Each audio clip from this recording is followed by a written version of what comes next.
I think the U.S. government and the Federal Reserve are accumulating metal, maybe as part of a sovereign wealth fund strategy.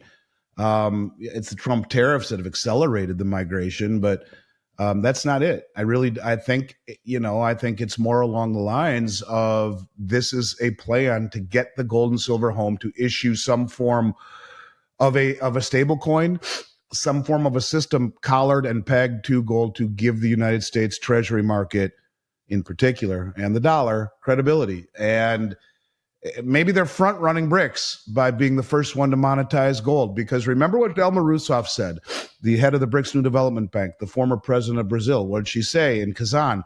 We have agreed in principle to a new settlement token called the unit, which will be 60% currencies of the BRICS Plus nations, 40% gold in kilobar form, deliverable upon request. Now, the unit would only be for central banks and commercial banks. BRICS Pay and BRICS Clear would be for the B2B and for the consumer. But systems are moving away from opaque debt instruments to transparency backed by something. And that is what Zoltan Pozsar says is Bretton Woods 3, a system that is pegged to commodities and transparency.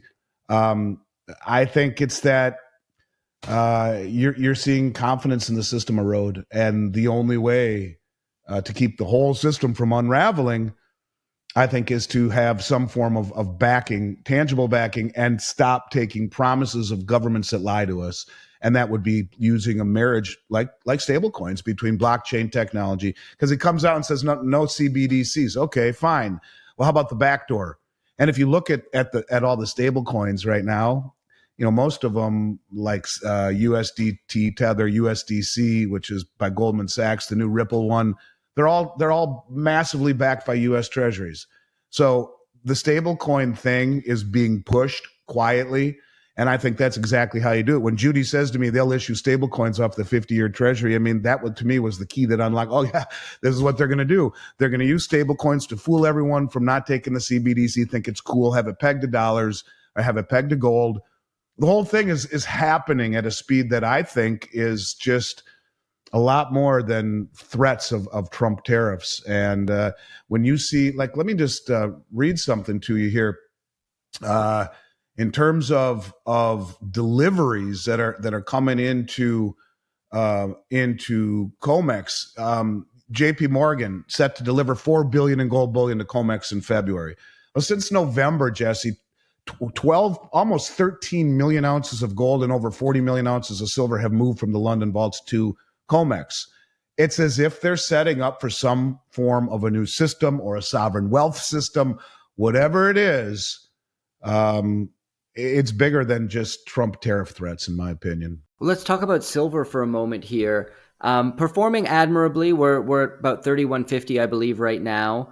A lot of people hoping, waiting, expecting for that historic move back past previous all-time highs. It should be noted the last time silver was around $50 was 2011. Adjusted for today's dollars, I think you're looking at triple-digit silver to even get back to real all-time highs. What are the main things you're watching right now in the silver market that you think people should be paying attention to? The deliveries, number one, the erosion of just how much is available. For example, like I mentioned on the LBMA, they have 300 million ounce float. They're trading 2.9 billion ounces of silver per day, 3.5 times annual global mine supply. You see countries that are standing for delivery massively. Look at India. They've purchased 900 million ounces in the last 4 years.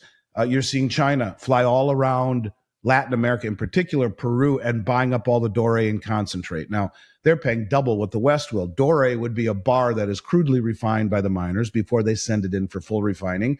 And concentrate is a sludge. You fill it up in a jar, and that would be the byproduct of the mining endeavors and the doré making. And anyways, all of this is being paid. They pay double what the West will. They ship it home to China and refine it there. 75% of all their silver used in industry right now is a concentrate byproduct. So that disintermediates the market. That disintermediates the ability for the world to price it, to have any idea of exactly how much they're buying. They're also the second largest producer of silver in the world. You have Russia, who's come out and publicly said we're adding it to our strategic stockpile. Governments really don't say that very often. And then there's some interesting things happening right now in SLV. So, a lot of the manipulation that people talk about is centered around GLD and SLV, where you're able to naked short a ETF, which makes no sense. But check this out.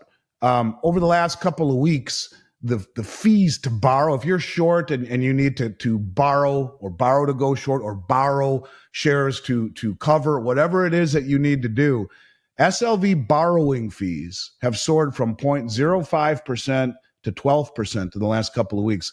The shares available for borrowing have collapsed in the last 10, 20 days from 10 million shares available to only 10,000 shares available. That's a 99.9% reduction. 953 million ounces are sold short out of SLV. This is setting up for a massive short squeeze. So you get all these people that short the hell out of SLV. And now, if there's 953 million ounces sold short, I think that works. I think it's 10 ounces per share. There's not enough shares to cover that if everyone tried to cover. I just think that when you see the massive movements from London to New York, when you see these types of discrepancies in SLV, when you see the massive purchasing, and you're looking at an asset that's coming out of the ground at a ratio right now of 7-to-1, 7-to-1. Meaning 7 ounces of gold for every 1 ounce of silver was 16-to-1 for 5,000 years. It's priced at damn near 80-to-1, and the world is accumulating it. It's because of the naked shorting. It's because of what they do on the LBMA. It's because of the 2,000% rehypothecation on Comex, where if 20 people hold a contract, one gets the silver. If he or she is lucky, the rest get cash settled. It's because of the distortions created by these Western central banks in order to support an illusion. Now, I believe silver has been suppressed largely because of the military-industrial complex. And I've talked a lot about the amount of silver used in high-tech weaponry, which ironically, over the last decade plus, has been stripped from the Silver Institute's numbers of supply-demand. But it's real, and there's lots of evidence that points to it. I would say to you that they're the reason why 8 Western banks have held the largest concentrated short position in any commodity ever traded on Comex. Those banks have been suppressing the hell out of the price of silver to maintain the ability for the military-industrial complex to make and sell high-tech weapons. Same thing on LBMA. It's the same banks. They're stupid enough to think that this game could go on forever. What is changing is that the countries, stop it. Sorry, I got to put her down now. She's starting to bother me.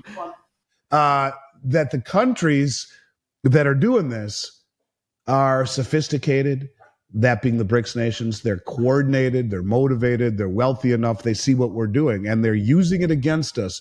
See, this is where I think maybe the new administration understands that they cannot suppress the price of metals because it falls right into the hands of the countries that are de-dollarizing and taking gold over treasuries and dollars, and that's what they're doing. And I think maybe they're going to let the prices rise. And maybe this is why they're bringing it all home first. Get it all home, let the price go higher. And now you stop the ability of these countries to drain the world's exchanges, to stand for delivery the way that they are. It becomes a whole lot more difficult. So to me, Jesse, there's a whole lot that goes into this. There's a lot of moving parts. But if I had to be just plain and simple, it's the most undervalued asset on the planet. And it's the trade of a generation. I really do believe that. There are very few things I've ever seen that have asymmetrical qualities the way this does, meaning lowest downside, highest upside, and that's silver, 1,000% to me. I want to pull on that thread you mentioned about the SLV ETF, that there are fewer shares available to borrow by quite a drastic quantity for the purposes of short selling, and that the fee to do so has also risen. Is that because so many people are short right now? It's a supply-demand issue, or is this a new policy enacted by the ETF? Why is that taking place? Well, it's not a new policy. It's that there are a lot of players short. And look, the conventional reason for ETF outflows, so there's less shares, people are selling the ETFs or whatever, it would be interest rates, strong dollar, profit taking, et cetera. But what's happening suggests a much deeper shift. These large withdrawals, meaning there's less in the way of shares, to me, indicate that big players are cashing out before a potential exposure to the scheme. Governments, central banks, wealthy elites, they're all removing physical gold and silver from the ETFs to consolidate control of the real assets, in my opinion, before whatever happens. And you can't be naked short without the ability to pay it back. You're dead. So they're all cashing out and they're getting out. And the big money has the ability to cash out and redeem it in gold if it's or silver. It's the big commercial banks. They can redeem their shares and take the real physical metal. You know, the whole thing with SLV is that even during the silver squeeze in February 2021, BlackRock had to overnight change the prospectus and say, well, you know, there, because of the volatility, there may not be as much silver in the trust as there are shares outstanding, and that can present a big problem for short squeeze or for shorting this ETF. Is more or less what they said. It's a setup right now where the dummies who don't understand what's happening will find out exactly how dangerous being naked short something is. And the big money, they're front running this, and they're getting out, and they're taking their shares and redeeming them for the real silver. I don't think it's as mundane as profit taking or getting away from interest rates or whatever it may be. I think it's a whole lot deeper than that. And I think to be naked short right now in silver or gold, and in particular these ETFs, which don't have enough in the way of float to cover on the other side, is as dumb as a mud wall and in a rainstorm. And I think that will bear true if this trend continues. This is the first time we spoke since Trump took office. He started his presidency with a bang. It's been a breakneck pace, all sorts of executive orders, tariff threats, which I want to talk about in just a moment, talking about acquiring the Panama Canal, Greenland, making Canada the 51st state, etc. Quite a hyperbolic start. I want to focus on one aspect right now that people seem to be glossing over and kind of forgetting about, and that is that he started his presidency by releasing a scam crypto token and then having his wife do the same thing. Trump coin shot up to nearly $75 a coin upon release before collapsing, likely driven by insider selling, to where it now stands at around $16. Presumably, Trump has enriched himself and a circle of insiders at the expense of his more gullible followers. I think a crime is literally being committed here, as occurs with a lot of these unregulated crypto tokens, a crime that I think will never be prosecuted. Am I making too big a deal of this? I just don't see how a president like that can be trusted who starts off his presidency that way. And I'm saying that I think a ton of my viewers are Trump supporters, so I might get some angry comments, but I don't see how that can be a justifiable action. I wonder what your thoughts are.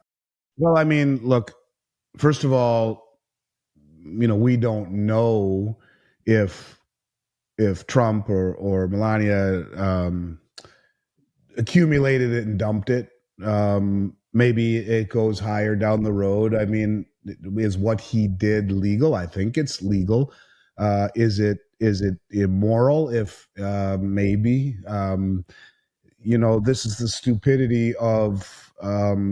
And again, I think it's not fair to cast judgment. I mean, I get what you're saying. First of all, Jesse, I do. I mean, yeah, if it laid out just like that, yeah, it's troubling. But did it? Did he sell? Did he dump? Did his family dump? Who knows? I think it's the stupidity of the get rich quick mentality that, you know, my mentor, Richard Russell, used to say, if you make 7% a year, you're a rock star. The concept of hard work, of compounding of time and interest and effort, those things are, you know, you're an old timer if you think that way like I do.